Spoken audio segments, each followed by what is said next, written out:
ঢাকা ইউনিভার্সিটির বিরুদ্ধে আমাদের একটি মানসিক স্নায়ু দ্বন্দ্ব আছে, এটা সত্যি কথা। আপনারা হয়তো বা অনেকে জানেন কি জানেন আমি জানি না, কিন্তু তারা আসলে উচ্চশিক্ষা নিয়ে আমাদেরকে মনে করে যে আমরা আসলে উচ্ছিষ্ট বা হাওয়ায় ভেসে এসেছি, এদেশে তারাই শুধুমাত্র শিক্ষার্থী।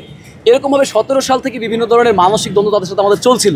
কাজেই আমরা চাই এমন একটি মান, যেই মান হলে এদেশের কোনো বিশ্ববিদ্যালয় আঙুল তুলে বলবে না যে এরা মানহীন শিক্ষার্থী, এদের সাথে আসলে আমাদের যায় না। শিক্ষকরা কি কাজে শিক্ষকরা চায় আসলে মানহীন কাঠামো, যেটি দিয়ে আসলে কোনো প্রকারের বিশ্ববিদ্যালয়ের যে অ্যাবস্ট্রাক্ট ধারণা অ্যাবস্ট্রাক্ট থেকে যায়, সেটা আসলে কনক্রিট কোনো ধারণা না।